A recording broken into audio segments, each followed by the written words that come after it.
drama writing was concerned. So under this background, if we see that the age of Milton, drama writing, it declined, and they many factors, they many factors or many things, they combined to crush the drama at this time, and drama writing was not up to the mark. The main reason for this decline in drama writing was civil strife, and mentally people as well as the poets, because we know that literature is simply the mirror of society. So whatever goes in society is reflected in these and literature. So here also this phenomena took place, and it was an age of civil strife. So many plays, they were not written. Now the temper of this age, it was not dramatic. So it was simply an age of less poetry, more prose, lot of pamphlets, and nearly dramas were not written. So however, a few dramas, they were written, and dramatic production was quite meagre, small, and whatever less dramas which were composed or written during this age, they were unimportant. So Milton's greatest work, it was the of course the epic, and that epic we know, and that was the writing of Paradise Lost. Now as a result of this less drama writing, and this age, it dominated. So theatre finally closed in 1642. Now this theatre, which was quite prominent during the age of Shakespeare, it finally declined during the age of Milton. Now we again come back to the age of Milton, and when we see that Milton was of course the prominent poet, and of course the major pamphleteer of this age. Now Milton's poetry, it simply excels in many qualities. And when we look at this, a few poetic lines by Milton. So Milton, because he himself took part in that political revolution, and as a result of that he was jailed also, and he lost his eyes also subsequently. So he has composed a great poem like on his blindness. So he in these great lines, which are taken from his great poem on his blindness, he says, "When I consider how my light is spent, array half my days in this dark world and wide, God doth not need either man's work on his own gifts, who best bear his mild yoke." So he considers himself a great disciple of God, and he says that those also serve who stand and wait. And this is in fact a great line by a great English poet, and that poet is no other than John Milton. Because Milton, as we know, he was a great scholar, and it's very difficult to go through his Paradise Lost, because there are so many references, and of course those who are experts or those who are well adept in the religious terms and all this, they have a good grounding in the religious Christian religion, they can only understand many features which are found in Paradise Lost. So Milton was simply great, and he was a pure Puritan because he respected and he propounded and he preached purity in life. And for him, it was, of course, everything. And not only he, but in fact, the whole team of the then poets, be it their secular poets or metaphysical poets, and they combinedly, they represented that what is the most important aspect of this age is purity. So Milton, he he composed many short poems also, beside that Paradise Lost. Now, in one of his most read poems, and its title is quite long. Its title is On His Being Arrived at the Age of 23. So when Milton he achieved the age of 23, what he wrote. So here comes the four excellent lines from Milton's poem. How soon hath time, the subtle thief of youth, stolen on his wing my 23 year. My hasting days fly on with full career, but my late spring no bud or blossom showeth. So Milton says through these lines that he has turned 23 years, but he is not satisfied with his performance of life. In what manner? So he wants to do something great. He wants to teach the persons the true lessons of life. He wants to preach the teachings of the great God, and he wants to ennoble the general public. So he wants that the public should remain moral, and therefore he preaches moralistic teachings. And for that, through his writings, through his poetic lines, through his pamphlets, he keeps on trying. Now his greatest work is, of course, Paradise Lost.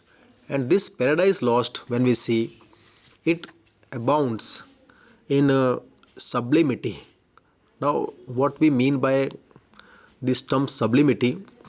So sublimity means there's a kind of reformation of personality through good hearing. And this good hearing or this good reading is by the reading of good literature. Now, his poetry, it elevates and uplifts us. So that is the magic of Milton's poetry, that he himself lived a life of austerity and a life of purity. His poetry, it bears the unmistakable stamp of the nobility of his character.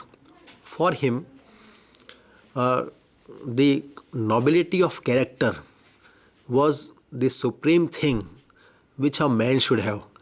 And according to Milton, it was the prominent feature, it should be the prominent feature of literature to fill the heart, or to make the heart of the people noble, so that they can understand the ways of God and they can simply act on the ways of God to make this world a better place to live. Or in the other words, we can say that he wanted the persons or the people to become better human being. So in that sense, he was a poet who preached nobility, and he always emphasized on the nobility of his character. Now, this he says that through good literature, what he means to reflect through good literature is dignity and stateliness. That means good literature should teach us dignity and stateliness.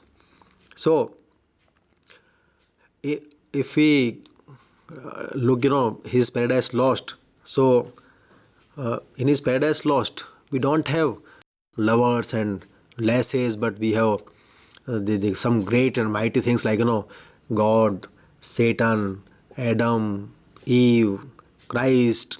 They are the characters of Milton's Paradise Lost. And in other poem of Milton, and its name is Nativity Ode. Now that is of course an ode by the great poet Milton. In this Nativity Ode, the hero or the subject of this poem is again Christ. So in Milton's poetry, we don't have the light or trifle items or trifle characters as his subjects of attention, but he believes in the permanence of literature. Once some poet of the age of Dryden, he accused Milton of high seriousness, and he said that he meant that who reads the poetry of Milton. In other words, he wanted to say that Milton had less followers. But Milton replied that even if I have got less followers, they should be refined followers. So he believed in the aspect of refinedness, and he says, again in one of his poems, Comus. In Comus, he presents sublime thoughts concerning virtue. So he is much concerned with the permanent and eternal human qualities like virtue. Of course, when he composed Paradise Lost, and after that he also composed Paradise Regained. Now in Paradise Regained, we have again the expression of sublime thoughts and ideas about the God and religion. So Paradise Lost, Paradise Regained, Comus, Nativity Ode, all these ever-time poems, they simply have great characters, great feelings, great pathos, and these are the poems which are high serious. They are not trifle, their subjects are not humanly, but they want to preach something serious, they want to deliver something very special, and they of course wants to transform the human soul. Now here in Milton, these things or these high seriousness is there, but of course we also note that there is a sense of beauty also. So in Milton's poetry, when we say that there is a kind of beauty also, and this beauty, it prevails in different kind of forms. So when he observes the external nature, he simply cannot control his emotions of appreciating the features, the great grand features of this external nature, and this appreciation can be seen in one of his poems, El Aligaro, or we say it Aligaro. Now in Paradise Lost, this is reflected in its fullest. So in Milton, again if we go ahead, we again see that He has got stateliness of manner, and his poetry is the poetry of high seriousness. So, to conclude, the age of Milton, or in other words, Puritan age, it was an age of high seriousness, moralistic, and a kind of didactic poetry. And all these poets, the poetry output was quite low. Of course, it was an age of prose rather, but it was a prominent age. As you know, we also had metaphysical poets, then secular poets, and the ever time and the greatest poet ever born on British soil, and that is none other than Milton in this age. So this age was sandwiched between the age of gaiety, that is the age of Shakespeare, and the coming age, of course, the age of Dryden, from where we see the starting of high comedy, and this was kind of mock epics, because in the age of Milton, English poetry had touched its zenith, and there was no scope of going ahead. So all these poets, through their conceits, through their remarkable imageries, they wanted to reform the man of that times, and of course all times, and this was the chief feature, and of course the hallmark of the poetry of Milton and his age. Now, friends, when we look back to this age, today, when we, from after so many years, when we look at this age, this was really a remarkable age. And with this, I conclude my statement. So, thank you very much for paying attention. Thank you.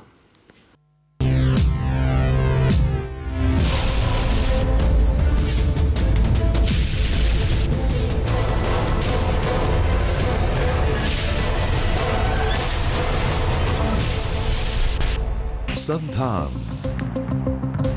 All Gujarat Integrated Classroom. Satellite